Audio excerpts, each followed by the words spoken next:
ကာမုစ်ကဒေါသထွက်ပြီးကောင်းပြီလေဒါဆိုဒီမြေပုံပေါ်ကငါလက်မောင်းကတော့ဘသူပိုင်နဲ့ထဲမှာလဲဆိုပြီးဗီဂါရဲ့မြေပိုင်နဲ့ထပ်ကိုသူမရဲ့လက်မောင်းကိုထိုးထည့်လိုက်ပါတယ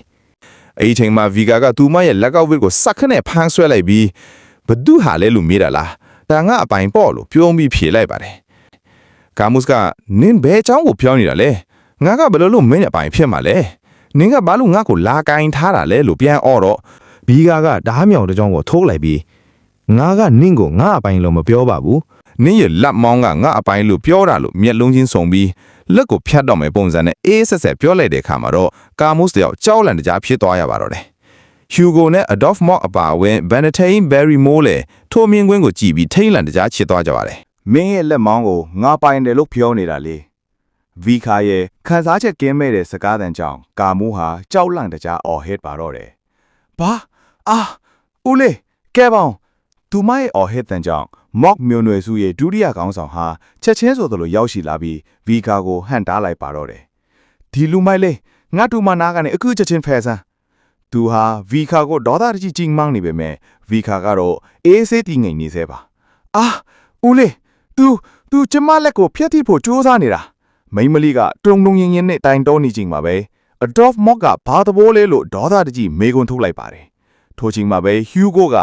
ငါထားမင်းစက်နောက်တာနဲ့လွန်သွားပြီထင်တယ်နော်လို့ဝင်ပြောလိုက်ပါတယ်ဗီခါကတော့အကြောက်လောက်မရှိပဲခက်အေးအေးပဲပြန်ဖြေလိုက်ပါတယ်တောင်းပန်ပါတယ်ဒါကကျွန်တော်တို့မိသားစုထဲမှာအမဲစက်နောက်နေကြဟာတာတခုပါသူကလက်ထဲကဓာတ်ကိုအယုတ်တခုလိုမျိုးပြလိုက်တဲ့အခါမော့ဒုတိယခေါင်းဆောင်ကပိုမိဒေါဟာပိုထွန်းသွားပါတယ်ကစားစရာဟုတ်လားမင်းတို့ကဒီကလေးတွေကိုဘလို့ကစားစရာမျိုးတွေပေးထားတာလဲလို့သူကအော်ဟစ်နေပေမဲ့ဗီကာကတော့ဝစ်ချီတမ်းမဲ့တောင်းပန်လိုက်ပါတယ်သူ့ကိုငိုအောင်လက်ဖို့ရည်ရွယ်ချက်မရှိပါဘူးတောင်းပန်ပါတယ်ခင်ဗျာဗီကာကဆက်ပြီးဘက်စကာဖီမိသားစုမှာတော့ကျွန်တော်တို့ကဒီလိုကစားစရာတွေနဲ့ငငယ်ကလေးကကစားခဲ့ကြတာမို့လို့ပါလို့ခက်ပြက်ပြက်ပြလိုက်ပါတယ်မင်းကဒါကိုဟာပတ်လို့ထင်းနေတာလားမော့ခေါင်းဆောင်ဒေါ်သားထွက်နေတော့ရှီကိုကစကားလမ်းကြောင်းလွှဲလိုက်ပါတယ်ဒုတိယမျိုးနွယ်စုခေါင်းဆောင်ကလေးချင်းကစားပွဲမှာအလွန်အကျွံဝင်ပါနေတာလားကျွန်တော်မှာပရမီယာတွဲနေတဲ့ပတ်သက်ပြီးအကြံဉာဏ်တွေချို့ရှိတယ်ခမည်းလဲကြားချင်မှသိကြပါတယ်ဒါကြောင့်လက်ရည်စစ်ပွဲကိုအရင်ကျင်းပလိုက်ကြတာပေါ့ဒီလိုနဲ့သူတို့ကြားကတင်းပါမှုတွေကိုခတက်ရက်တန်လီဘတ်စကာဖီနဲ့မော့မျိုးနွယ်စုကြားကချစ်ချီရေးပြိုင်ပွဲတွေကိုစတင်ဖို့ဆုံးဖြတ်လိုက်ကြပါတယ်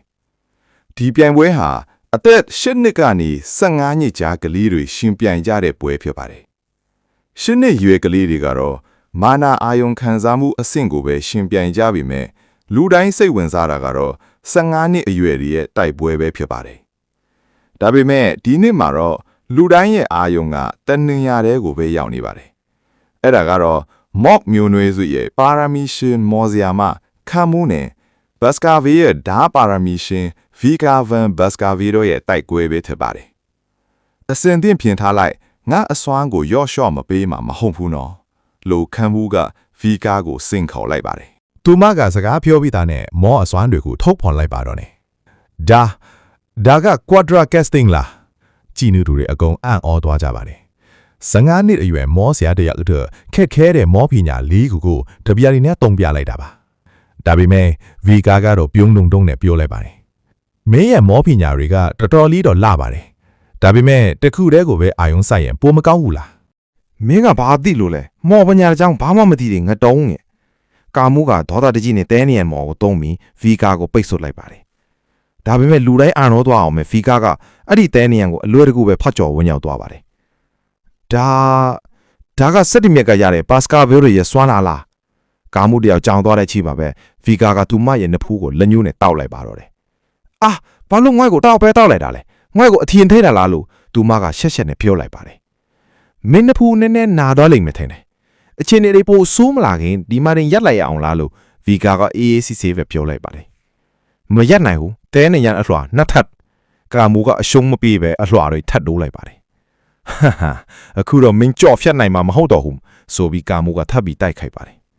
ဗီကာကတော့တပ်ပြင်းချရင်ဘေးကမိပါတွားရင်ရနေတာကိုဘာလို့ဒီလိုတွေလုပ်နေတာလဲလို့တွေးလိုက်ပေမဲ့သူမရဲ့ကလေးကလာအပြူမှုကိုအလိုက်တင်ကစားပေးဖို့ဆုံးဖြတ်လိုက်ပါတယ်ကဲမေးခွန်းတစ်ခုမေးမယ်ဗီကာကသူမရဲ့တဲနေရန်ကိုကြော်ဖြတ်နေရင်ပြို့လိုက်ပါတယ်ဘသူလက်မောင်းကတီးနေရန်ကိုဖြတ်ကျော်သွားတယ်လဲဆိုတာသိလားအဖြေကတော့အားအတန်ဆုံးသူပေါ့ဆိုပြီး ကာမှုနှစ်ဖူးကိုလက်ညှိုးနဲ့ထက်တောက်ချလိုက်ပြန်ပါတယ် ဘီကာတယောက်စိတ်သေးကနေဒီကလေးမလေးကိုဒီရောက်နာအောင်လုပ်ရင်လက်လျှော်သွားမယ်ထင်နေတာကလေးတွေနဲ့ဆက်ဆံရတာပိုခက်နေပါလား ငါသာတက်ချင်စိတ်ရှိရင်တစ်စက္ကန့်တွင်သူမကိုအပြည့်ရှင်းလို့ရပါမယ်ဒါကပြဿနာတွေအများကြီးတက်လာနိုင်တယ်သူမစိတ်တည်ငြိမ်အောင်ဘာလုပ်တင်လဲလို့ဗီခါကတခြားတိုက်ဖွဲဖြစ်နေတဲ့ကလေးတွေကိုလှမ်းကြည့်ခြင်းတွေးလိုက်ပါတယ် အဲ့ဒီနောက်ဘီကာကဒီကလေးမကိုအခြားသူတွေနဲ့ထားခဲ့လိုက်တော့မယ်လို့ဆုံးဖြတ်ပြီးလက်လာချင်းမှာတော့ကာမိုးကမော်မီလုံးမြနဲ့ထပ်လန်ပစ်ပေါက်လိုက်ပါတယ်ဒါပေမဲ့ဘီကာကတော့အသားလေးရှောင်ခဲ့နိုင်ပါတယ် ဘာလို့ငါမော်တွေကမင်းကိုမထိရတာလဲမင်းအဲ့ဒီမှာပဲရပ်နေစမ်း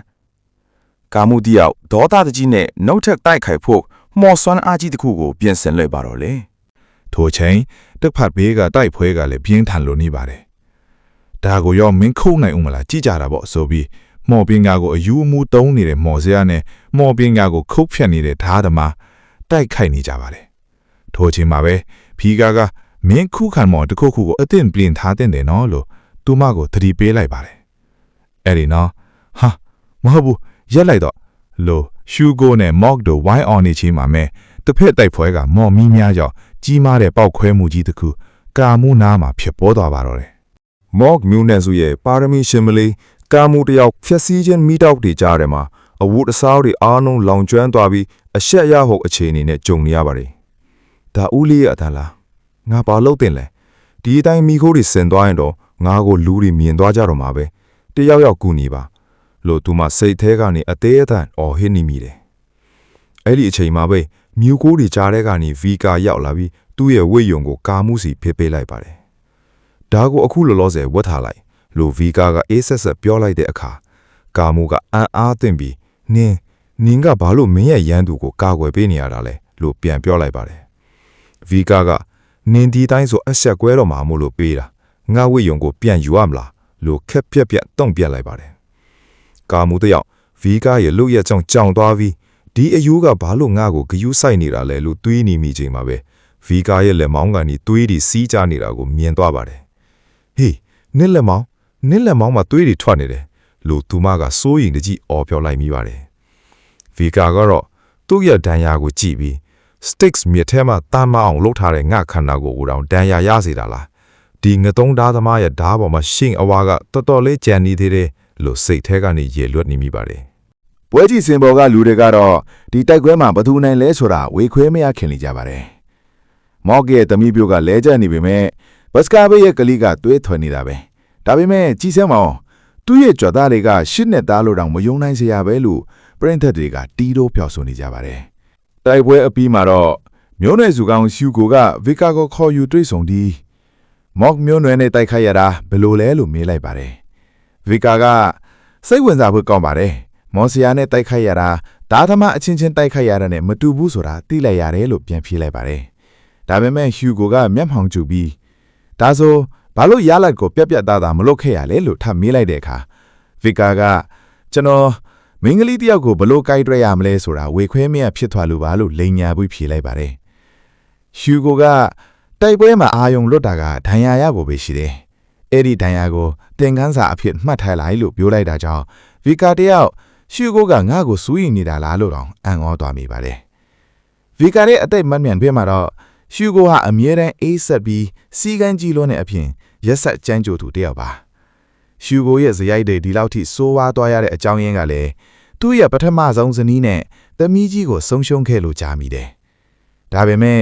အဲ့ဒါကငါပြဿနာမဟုတ်တာလို့ဗီကာတွေးဒီရှူကိုရဲ့စိုးရိမ်မှုကိုလစ်လျော်ရှူလိုက်ပါတော့တယ်အဲ့ဒီနောက်ရှူကိုကပတမြားတွင်းကိစ္စကိုဘလို့လုပ်ရင်ကောင်းမလဲလို့ဗီကာကိုလက်ကျန်တောင်းပါတယ်ဗီကာကကျွန်တော်အမြင်အားဖြင့်ပတမြားတွင်းကိုမော့မျိုးနဲ့စူစီကိုပဲပေးလိုက်တဲ့နေလို့အဆိုပြုလိုက်ပါတယ်ဘာဖြစ်လို့လဲဆိုတော့မစကာဘေးမြို့နယ်ရဲ့အဒီကားတာဝန်ကနေမြေကြီးထွားကိုပဲပတမြားတွင်းရှိတဲ့တောင်ချေဟာဘီလူးတွေနဲ့လူတိုင်းတွေအယံများတဲ့နေရာအဲ့ဒီနေရာကိုမော့တွေကိုပေးလိုက်ရင်သူတို့ကအဲ့ဒီရန်သူတွေကိုရှင်းလင်းပေးရလိမ့်မယ်ကျွန်တော်တို့ကသူတို့ကိုအသုံးချပြီးနေမြေချဲထွင်တဲ့နေရာမှာအထီးခိုင်နဲတော့အောင်လုပ်လို့ရပါတယ်လို့ဗီကာကအသေးစိတ်ရှင်းပြလိုက်ပါတယ်ဟျူကိုကသဘောကျစွာပြုံးလိုက်ပြီးမှန်တယ်ငါတွေးထားတာနဲ့90%လောက်တူညီတယ်ငါတို့ကဘီလူးတွေကိုအဲ့ဒီဘက်မောင်းထုတ်ယုံပဲလို့ပြောလိုက်ပါတယ် အဲ့ဒီအချိန်မှာပဲမော့မျိုးနွယ်စုရဲ့ဒုတိယခေါင်းဆောင်ရောက်လာပြီးနှစ်ဦးနှစ်ဖက်ငင်းချမ်းဖို့အတွက်ဆေးဆက်ကြောင်းလမ်းချင်းကိုအဆိုပြုလာပါတယ်။ဘတ်စကာဘေးရဲ့အကြီးဆုံးသားနဲ့ကျွန်တော်တို့မှာကာမှုကိုဆေးဆက်ဖေးရင်ဘလို့လဲလို့မေးလိုက်တဲ့အခါဟျူဂိုကငါရဲ့အကြီးဆုံးသားကအသက်25မင်းတူမက8နှစ်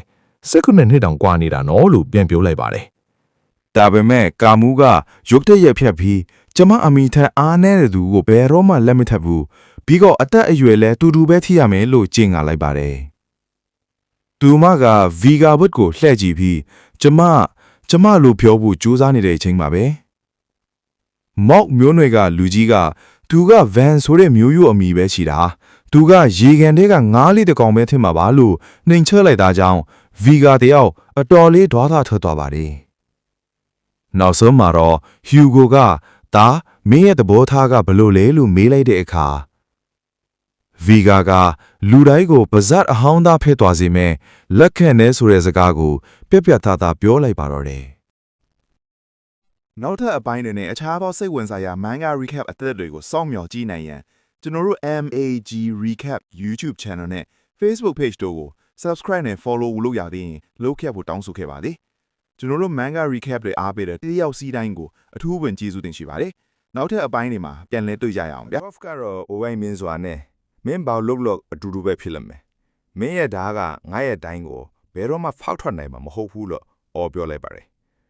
ဒါပေမဲ့ဗီကာကဓာတ်နဲ့ဒိုင်းရဲ့တနေရာတည်းကိုပဲအမှားရွေးမရှိစိတ်ရုပ်တရုပ်လိုတိကျတဲ့လှုပ်ရှားမှုတွေနဲ့ဆက်တိုက်ထိုးနေပါတယ်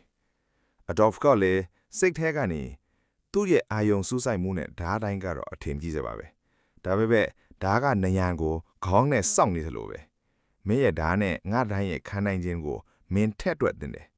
မင်းမှာပါရမီရှိပေမဲ့ငါတူမလေးကိုကာကွယ်ပေးဖို့အတွက်တော့အားနဲ့လွန်းတယ်လို့အထင်သေးစွာတွေးလိုက်တဲ့အချိန်ပါပဲ